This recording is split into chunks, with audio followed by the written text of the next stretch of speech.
Welcome back to the morning show here on Arise News. Nigerians are having to adjust to a new tax regime, which came into being on the first day of 2026 and is said to be administered by the newly rechristened and revitalized Nigerian Revenue Service.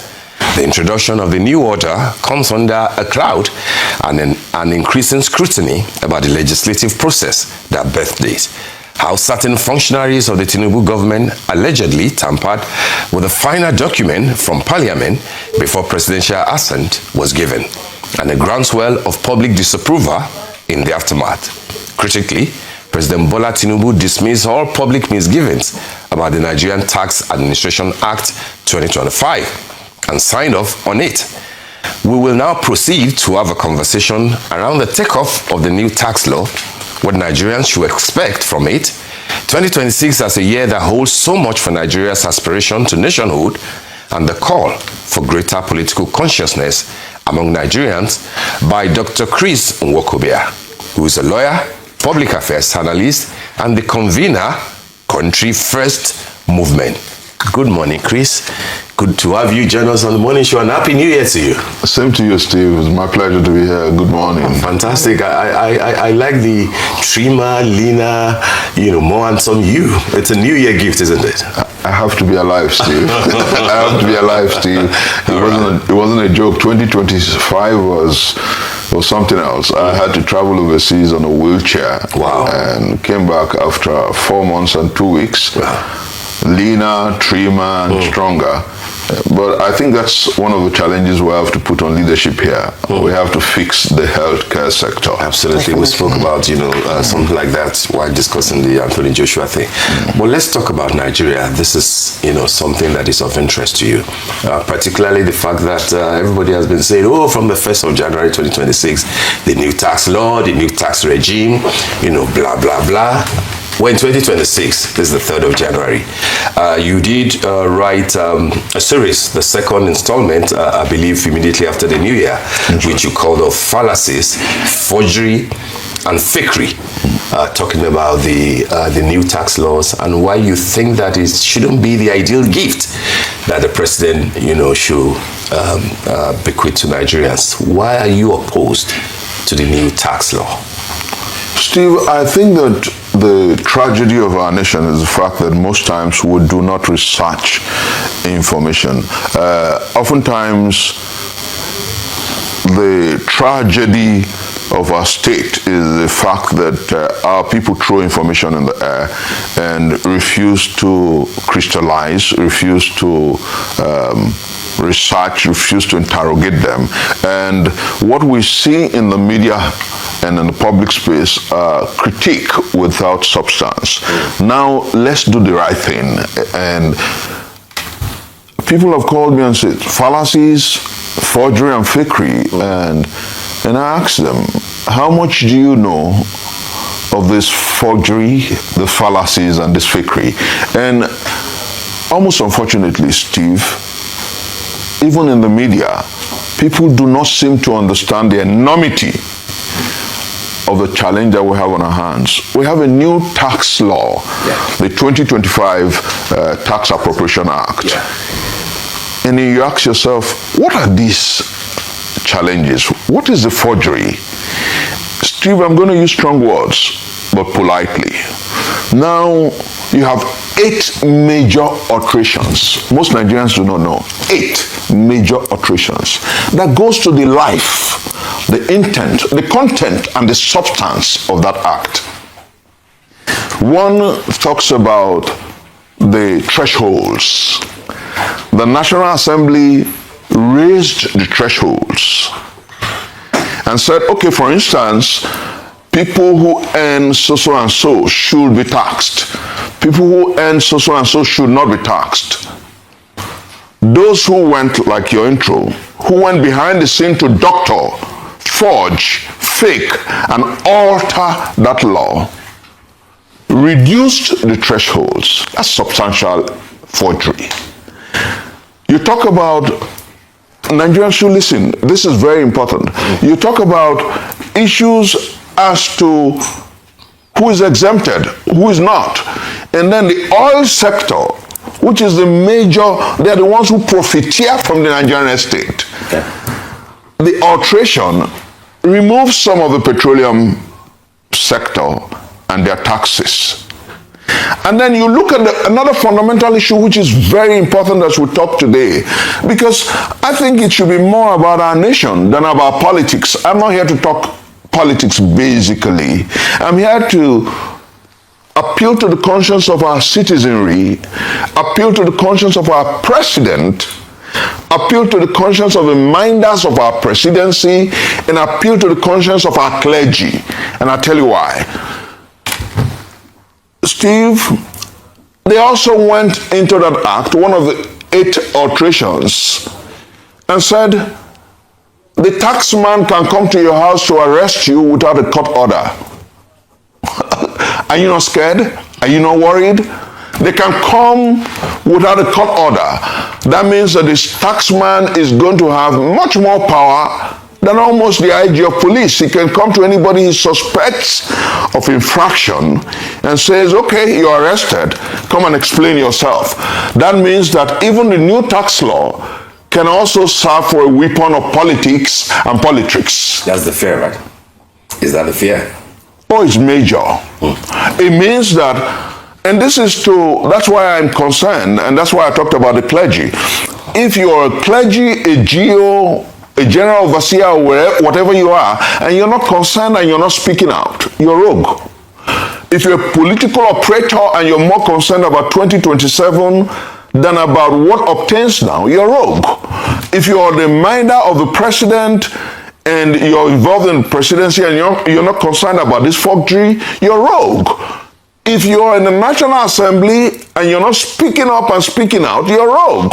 If you're a governor and you're not speaking up and speaking out, you're rogue. And I tell you why. Steve, this new tax law and the alterations that the National Assembly is quiet about and they're not saying to Mr. President, you cannot enforce, allows for authoritarianism, despotism. They're not quiet about it, though. No, because if they are not quiet about it, Steve, if they're not quiet about it, gazetted when they are done. Steve, let's be frank. If they're not quiet about it, they would say to Mr. President, suspend until we harmonize. Steve, the truth is that they're playing politics with everything. And this is fundamentally important. How does this affect the masses of our people and our politics? We live in a country where we're no longer talking about fake prophets, forged priests. We're not talking about fake and forged documents. We're talking about the law. The law. Yeah. If a law that should govern our economy and our finances is forged, and we think it's all right to go ahead with it, then we're in trouble as a people. We're not only in trouble as a people, then we have some question with our conscience, emotions, and ideals as a people. And Steve, in the good year, New Year goodwill messages across the clergy, across every sector, I saw governors speaking to a new year that they want to be profound, profuse, and awesome. I heard clergy talking about a new year that they want to be great and awesome. And I asked myself, on what are you predicating it? On a new year that the federal government has told you, we have a new tax law, and the threshold is lower than the National Assembly allowed. That means that tomorrow the taxman could call my dear sister and say, oh, you got to pay this, and if you don't pay this, you're arrested tomorrow. That means that the taxman can call you, Steve, and say, oh, we heard this is how much you're paid, and you fall into this delineation. They can do that without regards to anybody. And then one of the worrisome part of it, for me, Steve, is the fact that one of the alterations says that they don't need to go back quarterly to the National Assembly. That means that we have despotism, authoritarianism, dictatorship, and impunity on our space. Steve, it's worrisome. It should bother you. Yeah, it should bother the governors. It should bother the clergy. It should bother the National Assembly. We're in trouble. Will the alterations stand? Do you think they will stand? The National Assembly. The law is in place already. No, but it will be regazetted, won't it? How do you regazette without reviewing? Is that not a basis to talk about, if you know what Steve, I'm talking about? can we communicate here? To... Do you have to re-gazette before reviewing? But it's a basis to go to the court, isn't it? To say that the law that you are implementing, for which you want to arrest Went to court in 2023, what came out of it? Go to court is now the praxis for just waste some time. And I think that what is important in 2026 is for the masses of our people to rise up to interrogate fundamental issues. Eternal vigilance is a price for freedom and liberty.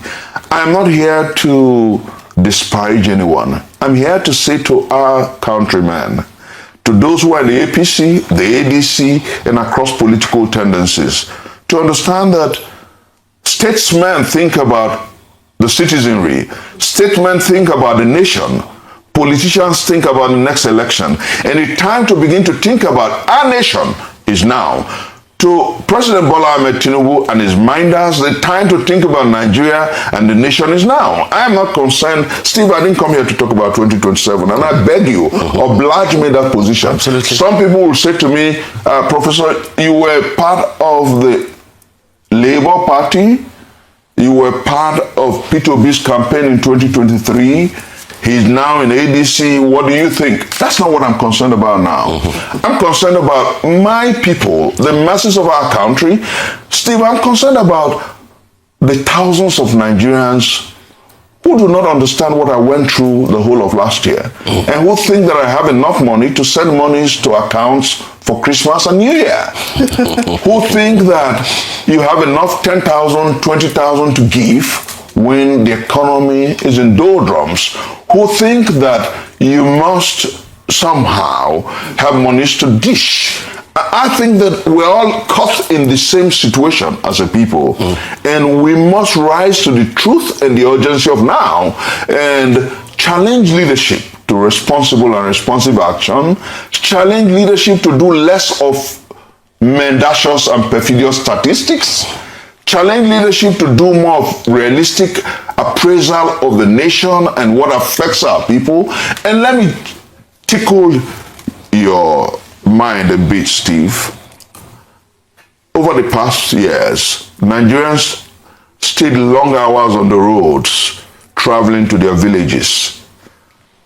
This last Yuletide, Nigerians spent nights on the roads. And then this government tells you that the roads are better. Use your tongue to count your teeth. So I think that the challenge of the present hour and the present day is to call government to be truthful and forthright to the people. All right. Now, you have spoken very well, and I like the fact that you alluded to the fact that we've gotten a lot of messages from clergy, from governors. We've heard different things like 2026 is the year of shared unity, shared prosperity, the year of destiny. But I want to ask you, do you see 2026 as the year of consolidation or correction for the Tinubu administration? And what benchmarks should Nigerians use to measure success? I'm talking about all the structural reforms that have been initiated. What benchmarks should we use to measure the success? God bless you, my dear sister. Let me tell you why I'm getting a bit very emotional this morning. If anybody's saying that 2026 is going to be a year of consolidation, I ask God to forgive the person. It's got to be a year of corrections. Nothing but corrections. This government must start with correcting the first anomaly, the forged tax law. And then this government must wake up to the urgency of now. This government must understand that 1,000 spokespersons, 1,000 gaslighting, 1,000 perfidy and mendacity will not change the reality. Steve, I know what you went through. I'm not speaking like a clairvoyant. You may not say it here, but your December people troubled you. Not because you're a billionaire, but because they see you on national TV. My dear sister, they were on you. The reality is that across our nation, the poverty mark has deepened. So those who tell you that the economy is bouncing back are not being true to themselves. And we live in a country where, strangely, Steve, people swear with sacred things. in the name of speaking and defending government. Those who are standing on a mandate have refused to be true to that mandate. They have refused to speak truth to power. Have we had a country this bad? No, we haven't. Can we have it better? Yes, we can. So should our president and the minders of our presidency be fair and true? Yes, they can. Will they? I pray they will. You know why I'm saying this, Steve? Because I think that if there's anyone who can truly make Nigeria work, Asiwaju Bola Ahmed Tinubu has that tendency. Can he make Nigeria work? I pray he does.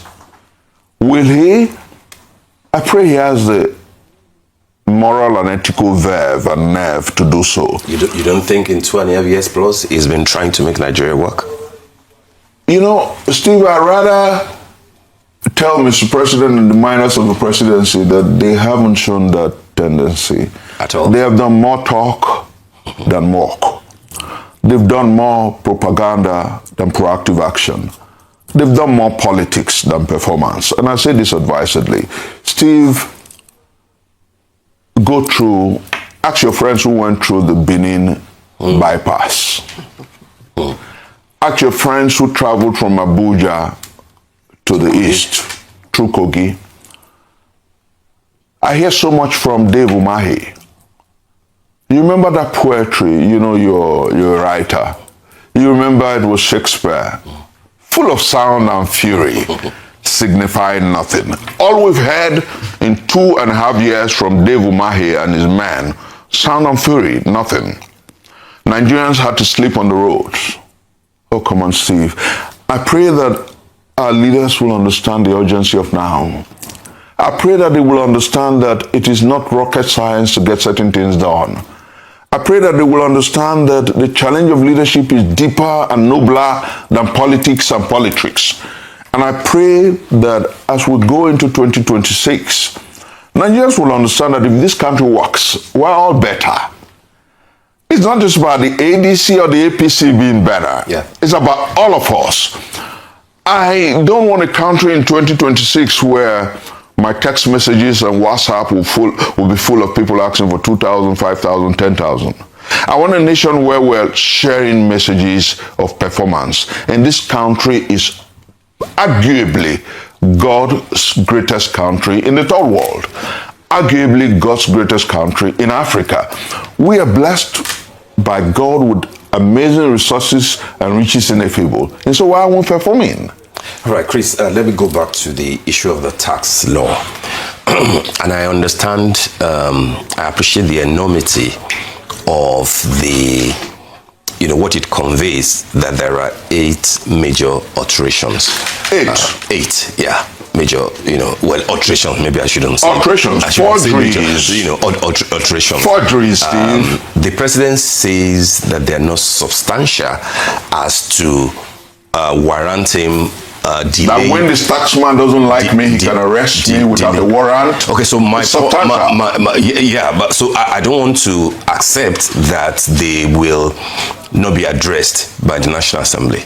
You know, because they are in charge of the law. I don't want to accept. So I'm saying that outside of those 8 alterations, what is your overall assessment of the progressive, the intendment of the laws themselves?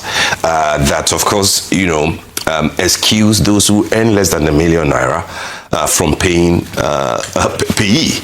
You know, businesses that you have to generate up to 25 million, but now you have to go beyond 100 million before you can begin to pay corporate tax. You know, the intendment of the progressive nature of the laws, outside of course of those 8 alterations that will have to be dealt with. What are your sincere thoughts regarding the tax Steve, policy? I'm very unwilling to treat a man on a wheelchair as a man who can do 100 meters dash. I'm speaking deeply. You know why? Because when I traveled on the 12th of August, I traveled on a wheelchair. I came back to this country on the 1st of December walking on foot. and I know the difference. I'm unwilling to ascribe to a legislation that has been largely doctored, 8 alterations, some credibility. And I'm speaking deeply. Like I said, Steve, it is rogue for the clergy to be quiet. It is rogue for the National Assembly to be quiet. It is rogue for our governors to be quiet. And it is rogue for our political stakeholders to be quiet about it. No matter how wonderful it is, if you decide to call a female male, I have challenges. Now, when that law is cleaned up, Yeah. when the alterations are fixed, Yes.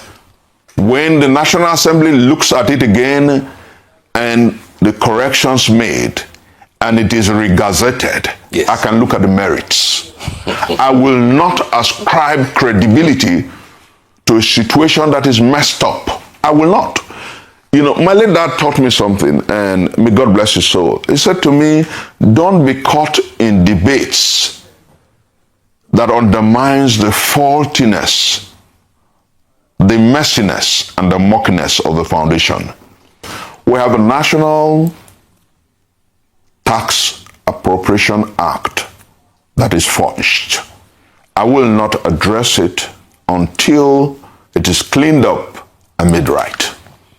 Fair enough. Well, I mean, yeah, fair enough. But in the meantime, you know, some critics are saying that Nigerians are being taxed more without commensurate public services. So how can the Act, or how does the Act address accountability and transparency in tax utilization? Now you're ambushing me. We're back to the same situation. We want to get you to talk about it. Yes. Let me say here clearly that no matter the merits of that act, because I've heard tax experts talk about the fact that you have provisions in the old tax law that even talks about coins. Yes. And cowries. You have the need for an amendment of our tax regime. We agree. It's settled. But do you need a new tax law that creates an authoritarian National Revenue Service? Do you need a tax regime that gives a taxman the right to come knock at your door without reaching out to you and reaching out to the courts? Do you need a tax regime that gives to the taxman the right to make a threshold without compliance with the provisions of the law as made by the National Assembly? Do you need a tax man and a tax agency that does not report to the National Assembly, which takes away from the provisions of the Constitution? The Constitution says that the National Assembly, the legislature, should oversight the executives. Absolutely. So should we have, that's why, again, I'm unwilling. And if I stand alone on this, posterity will vindicate me. I'm unwilling to address the merits of a forged national tax law. I'm unwilling to address the fundamentals of how it affects our economy. And I want to say, Steve, my dear sister, that no nation taxes itself out of poverty. You don't tax the poor. And now let me give you a very fundamental and important practices to chew on and for Nigerians to look at. Steve, are you aware that in Nigeria we produce and provide just about everything for ourselves? Why are you talking about taxation? I provide my electricity. I get less than 10 hours of light in Abuja. I get less than 10 hours of light in Lagos. This is the truth. I don't care about what the mandate, those standing on the mandate say, but that's the truth. Now, so I use generator, different kinds of generators. Now, in Abuja, I have 2 in the house. In Lagos, I have 1.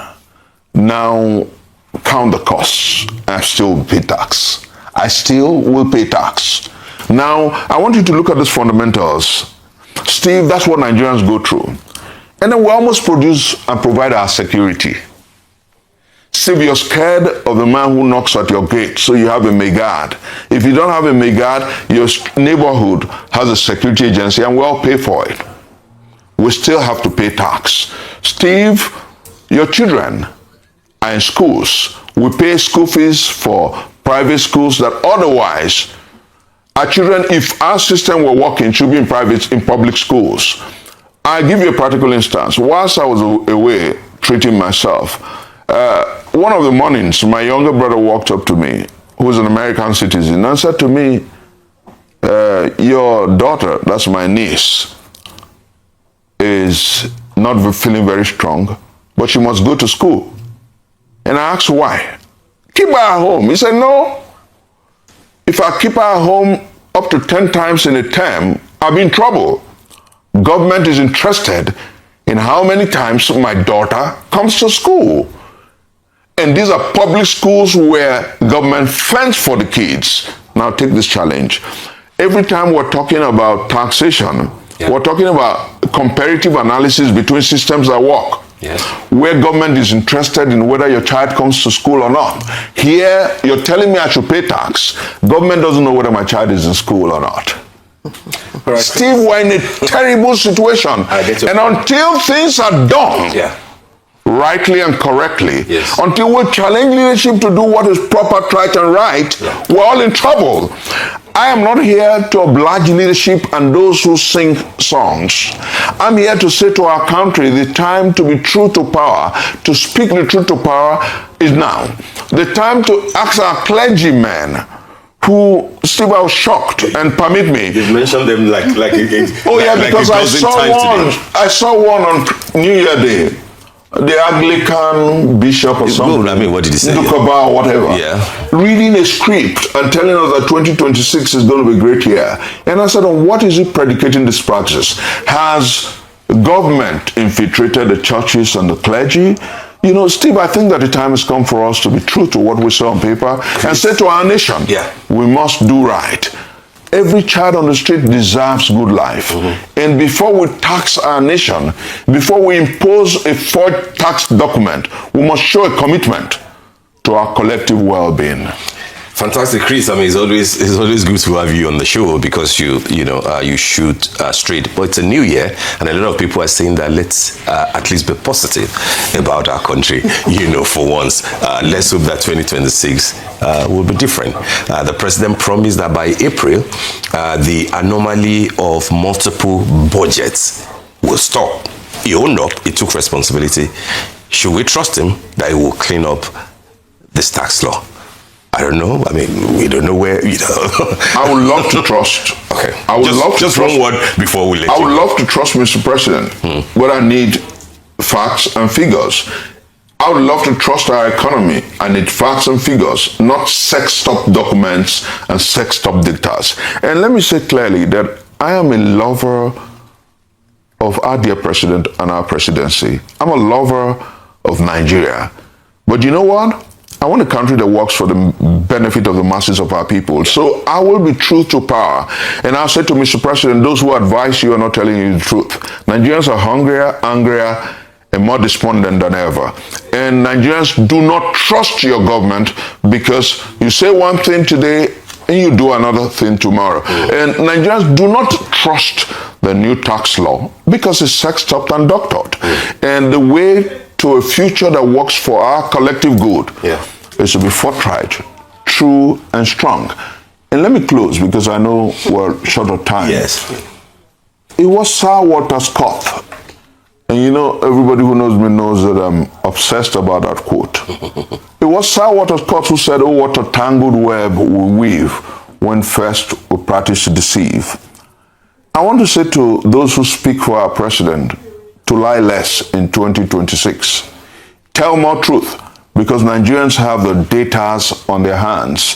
With ChatGPT, with AI, with information network across the world, nobody swallows your lies and your falsehood. Nigerians want a country that works. I truly want a nation that works for all. And I know that Bola Ahmed Tinubu can make it work if he sits up and talks to the right people. And I know, Steve, that our country can be great in 2026 if we're true and forthright. And so the challenge is now for all of us, the media, the civil society, and the political class to challenge our leadership to do right and do what is right and what is proper. Madiba Nelson Mandela would say that it is always right, no matter how late in the day, to do right. The time to do right is now. Happy New Year, Nigerians. Absolutely happy New Year, Nigerians. Professor Chris Nwaokobia, we want to thank you for joining us. Convener Country First is all about the country first and Nigeria first. Thanks God bless Nigeria. for joining us and may Nigeria succeed.